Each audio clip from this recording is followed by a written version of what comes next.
ओम शांति।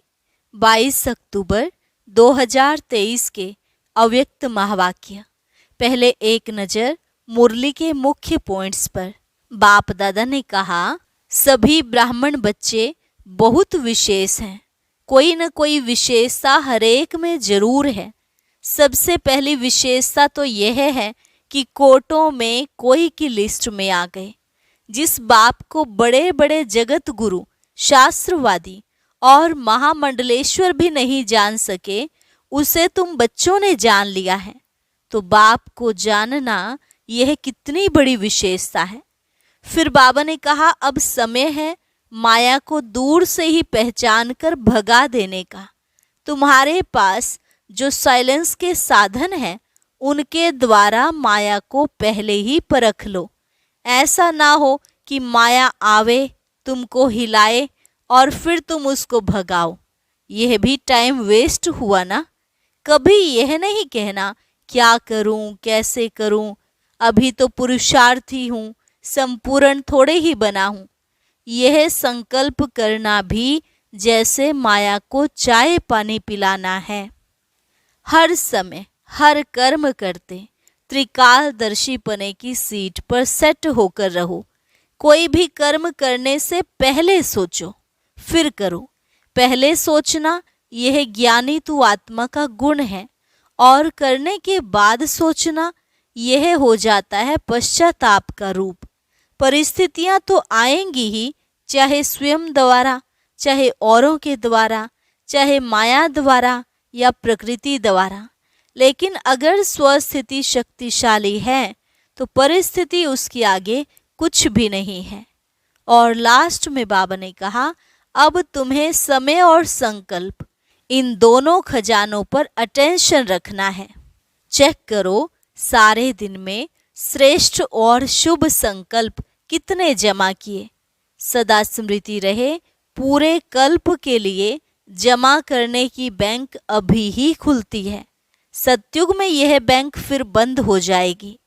और अब सुनते हैं महावाक्यों को विस्तार से। मुरली का सार, डायमंड जुबली वर्ष में विशेष अटेंशन देकर समय और संकल्प के खजाने को जमा करो। आज त्रिमूर्ति रचता शिव बाप बच्चों को 3 बधाइयां दे रहे हैं। बच्चे बाप को बधाई देने आए हैं, तो बाप रिटर्न में 3 बधाइयां दे रहे हैं। एक शिव जयंती की, दूसरी डायमंड जुबली की, और तीसरी वर्तमान समय उमंग उत्साह से सेवा करने की बधाई। तो 3 बधाइयां चारों ओर के बच्चों को बाप दादा दे रहे हैं। बाप के पास सबके दिलों के उमंग उत्साह के सेवा के समाचार पहुंचते रहते हैं। ये अलौकिक जयंती सारे कल्प में नहीं होती है, क्योंकि सारे कल्प में चाहे देव आत्मा हो, चाहे महात्मा हो, चाहे साधारण आत्माएं हो, लेकिन आत्माएं आत्मा की जयंती मनाते हैं। और इस संगम पर आप श्रेष्ठ आत्माएं किसकी जयंती मनाने आए हो? परम आत्मा की। और परमात्मा बाप बच्चों की जयंती मनाते हैं। सतयुग त्रेता में भी परमात्मा आपकी जयंती नहीं मनाएंगे, वह आप परमात्मा की जयंती नहीं मनाएंगे। तो कितने पद्म पद्म पद्म गुना भाग्यवान आत्मा हो। ऐसे कभी अपने श्रेष्ठ भाग्य को स्वप्न में भी सोचा होगा? नहीं सोचा, लेकिन आज साकार रूप में मना रहे हैं, तो खुशी है ना। देखो, चाहे देश वाले, चाहे विदेश वाले, चाहे मधुबन वाले, जो भी इस ग्रुप में बैठे हैं, कितना लकी हैं। अंदर क्या गीत गाते हो, वह मेरा भाग्य। और बाप भी गीत गाते हैं, वह बच्चों का भाग्य। विशेष सेवा का ग्रुप बैठा है ना, सब तरफ के विशेष है ना। तो विशेष सेवा का विशेष प्रत्यक्ष फल प्राप्त करने वाली आत्माएं हो। तो बाप भी ऐसे श्रेष्ठ बच्चों को देख हर्षित होते हैं। बच्चे ज़्यादा हर्षित होते हैं या बाप होते हैं? दोनों। या बाप ज़्यादा होता है, आप ज़्यादा होते हो? अच्छा, आज बाप दादा चारों ओर के सेवाधारी डायमंड्स की माला को देख रहे हैं। आप सभी माला में हो ना? बाप के गले में डायमंड बन चमकने वाले माला के दाने हो या और कोई है? आप ही हो और नहीं। लोग कहते हैं कि 108 की माला, लेकिन बाप दादा के गले में आप सभी डायमंड्स की कितनी लंबी माला है। 108 तो आप नीचे बैठे हुए हो जाएंगे। पीछे वाले भी हो ना?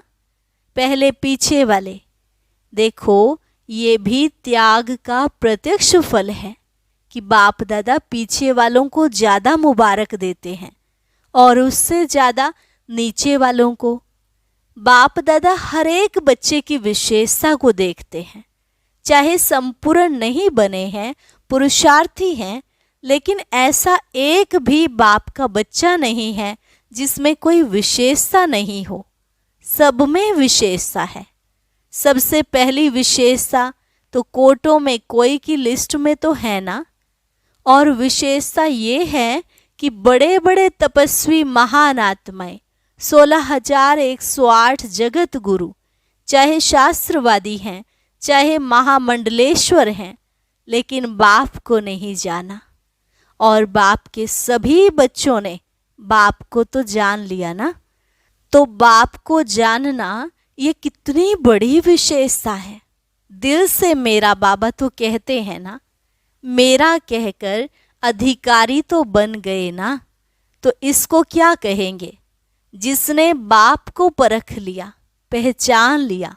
तो पहचानना ये भी बुद्धि की विशेषता है, परखने की शक्ति है। तो आप सभी के परखने की शक्ति श्रेष्ठ है। अच्छा, आज विशेष मनाने आए हो ना? आज मनाने का दिन है या आज भी सुनने का दिन है? सुनना भी है। अच्छा, तो शिवरात्रि कहते हैं, लेकिन आपके लिए अभी क्या है? आपके लिए रात्रि नहीं है तो क्या है? अमृत वेला है। आप तो रात्रि से निकल गए या थोड़ी थोड़ी रात्रि अभी है? छुट्टी ले गई। किसी भी प्रकार का अंधकार आता है कि खत्म हो गया। अमृत वेले सदा वरदान का समय है। तो आपको रोज वरदान मिलता है ना। तो आप कहेंगे बाप आता रात्रि में है, लेकिन हमारे लिए अमृत वेला गोल्डन मॉर्निंग, डायमंड मॉर्निंग हो गई। तो ऐसे वरदानी स्वरूप अपना देखते हो। माया वरदान भुला तो नहीं देती। आती है माया, कभी कभी तो आती है। माया तो लास्ट घड़ी तक आएगी, ऐसे नहीं जाएगी। लेकिन माया का काम है आना और आपका काम है दूर से भगाना।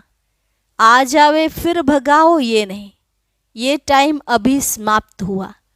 माया आवे और आपको हिलावे, फिर आप भगाओ, टाइम तो गया ना।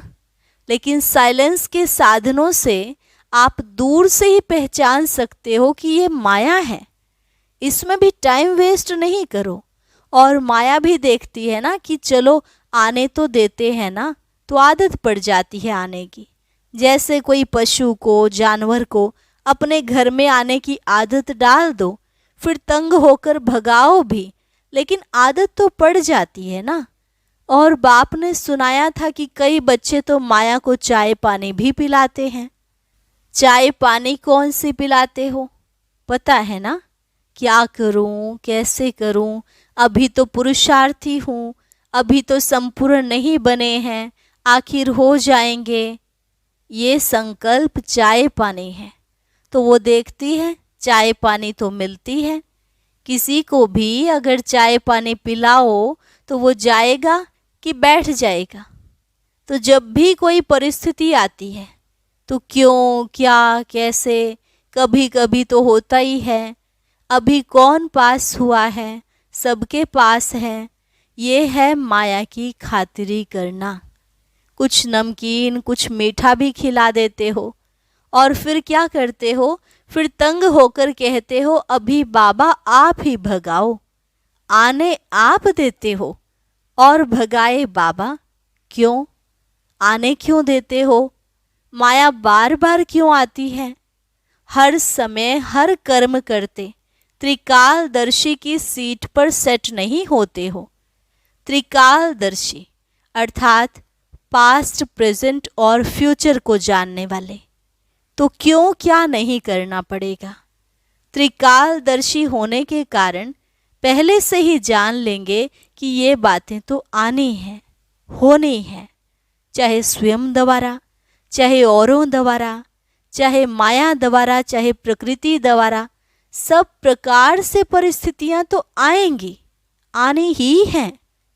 लेकिन स्वस्थिति शक्तिशाली है तो परिस्थिति उसके आगे कुछ भी नहीं है। परिस्थिति बड़ी या स्वस्थिति बड़ी, या कभी स्वस्थिति बड़ी हो जाती, कभी परिस्थिति। तो इसका साधन है एक तो आदि मध्य अंत तीनों काल चेक करके समझकर फिर कुछ भी करो। सिर्फ वर्तमान नहीं देखो। सिर्फ वर्तमान देखते हो तो कभी परिस्थिति ऊंची हो जाती और कभी स्वस्थिति ऊंची हो जाती। दुनिया में भी कहते हैं पहले सोचो फिर करो, नहीं तो जो सोचकर नहीं करते तो पीछे सोचना पश्चाताप का रूप हो जाता है। ऐसा नहीं करते, ऐसे करते, तो पीछे सोचना अर्थात पश्चाताप का रूप, और पहले सोचना ये ज्ञानी तु आत्मा का गुण है। द्वापर कलयुग में तो अनेक प्रकार के पश्चाताप ही करते रहे हो ना, लेकिन अब संगम पर पश्चाताप करना अर्थात ज्ञानी तु आत्मा नहीं है। ऐसा अपने को बनाओ जो अपने आप में भी, मन में एक सेकंड भी पश्चाताप नहीं हो। तो इस डायमंड जुबली में विशेष सारे दिन में एक समय और दूसरा संकल्प, इन दो खजानों पर अटेंशन रखना। वैसे खजाने तो बहुत हैं, लेकिन विशेष इन दो खजानों के ऊपर अटेंशन देना है। हर दिन संकल्प श्रेष्ठ, शुभ कितना जमा किया, क्योंकि पूरे कल्प के लिए जमा करने की बैंक अभी खुलती है। सतयुग में ये बैंक जमा की बंद हो जाएगी। ये बैंक भी नहीं होगी, दूसरी बैंक भी नहीं होगी। इतना धन आपके पास होगा जो किसी से भी कुछ लेने की आवश्यकता नहीं होगी। बैंक में क्यों रखते हैं? एक तो सेफ्टी, दूसरा ब्याज मिलता है। कोई बहुत होशियार होते हैं तो ब्याज से ही चलते रहते हैं, और इस समय तो अगर ऐसे होशियार हैं तो अच्छे हैं, जमा करते हैं ना, लेकिन ब्याज किस तरफ लगाते हैं वो देखना है। तो सतयुग में न यह बैंक होंगी, न रूहानी खजाने जमा करने की बैंक होगी, दोनों बैंक नहीं होगी। इस समय एक का पद्म गुणा करके देने की बैंक है, लेकिन एक जमा करेंगे तब पद्म मिलेगा, ऐसे नहीं, हिसाब है। तो डायमंड जुबली में सच्चे डायमंड बनना ही है। ये तो पक्का है ना कि कभी संकल्प आता है कि पता नहीं बन सकेंगे या नहीं, पता नहीं तो नहीं आता। क्या भी हो, त्याग करना पड़े, तपस्या करनी पड़े, निर्माण बनना पड़े, कुछ भी हो जाए बनना जरूर है? बोलो हाँ जी या ना जी? हाँ जी। देखना, हाँ जी कहना तो बहुत सहज है, हाँ जी बनना, इसमें अटेंशन देना पड़ेगा। पहला पहला त्याग ये मैं शब्द है। ये मैं शब्द है बहुत पुराना, लेकिन आजकल ये बहुत रॉयल रूप का हो गया है। ये मैं शब्द समाप्त हो, भाषा में भी बाबा बाबा शब्द आ जाए। कहने में देखो साधारण बात है, मैं योग्य हूँ ना, तो योग्य हूँ तो सल्वेशन या सेवा उसी प्रमाण मिलनी चाहिए। मैं योग्य हूँ, मैं करती हूँ, तो ये राइट है, करते तो हो ना, फिर क्यों नहीं कहे करती तो हूँ। मैं रॉन्ग हूँ, राइट हूँ, कहने में तो आएगा ना मैं करती हूँ। आप नहीं करती हो, करता बाबा है, वो बाप है करावनहार, लेकिन करनहार तो आप हो ना, तो मैं कहना रोंग क्यों हुआ। वैसे जब मैं शब्द भी प्रयोग करते हो तो वास्तव में मैं शब्द किससे लगता है? आत्मा से या शरीर से? मैं कौन? आत्मा है ना, शरीर तो नहीं है। तो अगर देही अभिमानी बन मैं आत्मा हूं, इस स्मृति से मैं शब्द यूज करते हो तो राइट है, लेकिन मैं शब्द बॉडी कॉन्शियस के रूप में अगर यूज करते हैं तो रॉन्ग है। सारे दिन में ये मैं शब्द बहुत आता है और आना ही है। तो अभ्यास करो, जब भी मैं शब्द कहते हो तो मैं कौन? वास्तव में मैं है ही आत्मा। शरीर को मेरा कहते हैं, तो मैं शब्द अगर आत्म अभिमानी बनकर कहेंगे तो आत्मा को बाप स्वतः याद है, कहने की भी जरूरत नहीं पड़ेगी। हूँ ही मैं आत्मा, ये अभ्यास डाल दो। जैसे ये उल्टा अभ्यास पड़ गया है और नेचुरल हो गया है कि जब मैं शब्द बोलते हो तो अपना नाम रूप स्मृति में आ जाता है। मैं कौन हूँ, मैं फलानी हूँ, ये नेचुरल हो गया है ना, सोचना नहीं पड़ता है। तो ये जो उल्टे भाव से मैं शब्द यूज करते हो, तभी रिजल्ट में मेहनत ज़्यादा और प्राप्ति कम होती है। कई बच्चे कहते हैं हम तो बहुत सेवा करते हैं, बहुत मेहनत करते हैं, लेकिन प्राप्ति इतनी नहीं होती है। उसका कारण क्या? वरदान सबको एक है, 60 साल वालों को भी एक, तो 1 मास वाले को भी एक है। खजाने सभी को एक जैसे हैं, पालना सबको एक जैसी है, दिनचर्या मर्यादा सबके लिए एक जैसी है। दूसरी दूसरी तो नहीं है ना।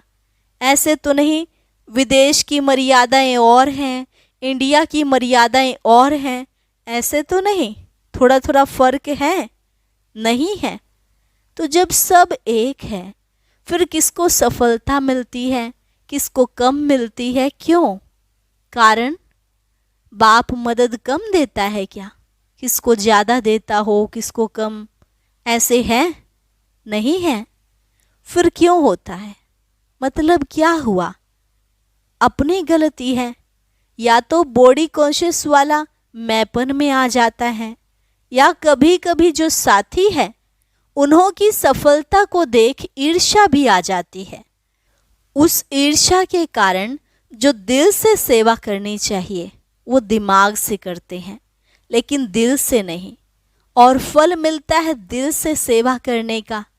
कई बार बच्चे दिमाग यूज करते हैं, लेकिन दिल और दिमाग दोनों मिला के नहीं करते। दिमाग मिला है, उसको कार्य में लगाना अच्छा है, लेकिन सिर्फ दिमाग नहीं। जो दिल से करते हैं तो दिल से करने वाले के दिल में बाप की याद भी सदा रहती है।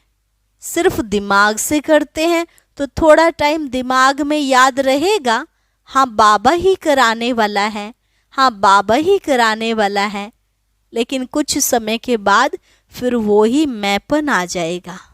इसलिए दिमाग और दिल दोनों का बैलेंस रखो। तो सुनाया डायमंड जुबली में क्या करना है? विशेष बचत का खाता जमा करो। ऐसे नहीं कि सारा दिन मेरे से कोई ऐसी बात नहीं हुई, किसको दुख नहीं दिया, किसी से कुछ खिटखिट नहीं हुई, अर्थात गवाया नहीं। ये तो अच्छी बात है, गवाया नहीं, लेकिन जमा किया, सेवा भी की, तो अपने रूहानियत से सेवा में सफलता प्राप्त की, वह सफलता जमा की, तो सेवा में समय लगाया, ये तो अच्छी बात की ना, लेकिन सेवा किस विधि से की? कई कहते हैं हम तो सारा दिन इतना सेवा में बिजी रहते हैं जो अपना ही नहीं पता पड़ता।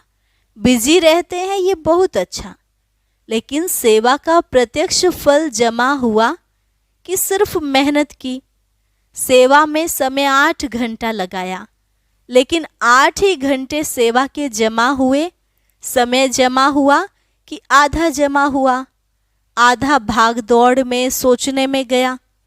श्रेष्ठ संकल्प, शुभ भावना, शुभ कामना के संकल्प जमा होते हैं। तो सारे दिन में जमा का खाता नोट करो। जब जमा का खाता बढ़ता जाएगा तो स्वतः ही डायमंड बन ही जाना है। अभी भी समय और संकल्प ना अच्छे में ना बुरे में होते हैं। तो बुरे में नहीं हुआ ये तो बच गए, लेकिन अच्छे में जमा हुआ, समझा? समय को, संकल्प को बचाओ। जितना अभी बचत करेंगे, जमा करेंगे, तो सारा कल्प उसी प्रमाण राज्य भी करेंगे और पूज्य भी बनेंगे।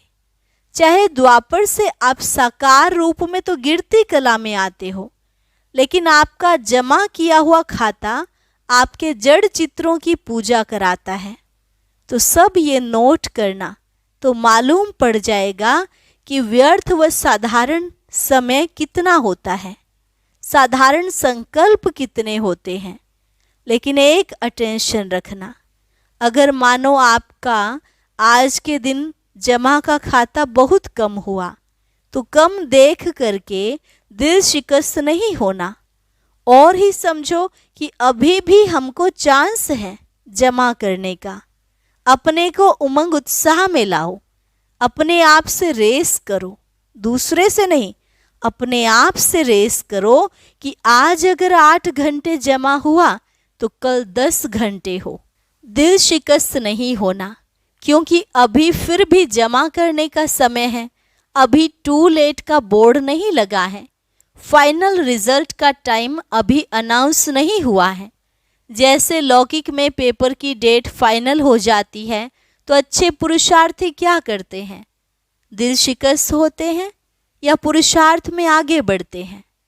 तो आप भी दिल शिकस्त नहीं बनना, और ही उमंग उत्साह में आकर दृढ़ संकल्प करो कि मुझे अपने जमा का खाता बढ़ाना ही है, समझा? अच्छा, चारों ओर के जयंती की मुबारक देने वाले बच्चों को, सदा बाप के साथ साथ रहने वाले कंबाइंड रूपधारी बच्चों को, सदा उमंग उत्साह के द्वारा स्वयं को और औरों को आगे बढ़ाने वाले बच्चों को, चारों ओर के सेवा में आगे बढ़ने वाले सच्चे सेवाधारी बच्चों को बाप दादा की पद्म पद्म पद्म गुणा मुबारक हो। याद प्यार के साथ बाप भी बच्चों की मुबारक याद प्यार स्वीकार कर रहे हैं। देख रहे हैं कि सभी तरफ मुबारक मुबारक के दिल के गीत बज रहे हैं। तो ऐसे मुबारक लेने और मुबारक देने के दोनों के संगम की विशेष याद प्यार और नमस्ते। रूहानी बच्चों की रूहानी बाप दादा को नमस्ते नमस्ते, गुड मॉर्निंग। वरदान, हर बात में कल्याण समझकर अचल अडोल महावीर बनने वाले त्रिकालदर्शी भव। हर बात में कल्याण समझकर अचल अडोल महावीर बनने वाले त्रिकालदर्शी भव। कोई भी बात एक काल की दृष्टि से नहीं देखो, त्रिकालदर्शी होकर देखो। क्यों क्या के बजाय सदा यही संकल्प रहे कि जो हो रहा है उसमें कल्याण है। जो बाबा कहे वह करते चलो, फिर बाबा जाने, बाबा का काम जाने। जैसे बाबा चलाए वैसे चलो, तो उसमें कल्याण भरा हुआ है। इस निश्चय से कभी डगमग नहीं होंगे। संकल्प और स्वप्न में भी व्यर्थ संकल्प न आए, तब कहेंगे अचल अडोल महावीर। स्लोगन, तपस्वी वह है जो श्रीमत के इशारे प्रमाण सेकंड में न्यारा और प्यारा बन जाए। तपस्वी वह है जो श्रीमत के इशारे प्रमाण सेकंड में न्यारा और प्यारा बन जाए। अच्छा, शांति। अब सुनते हैं आज का अव्यक्त ज्ञान मोती। इसके लिए ऊपर दिए गए बॉक्स पर क्लिक करें।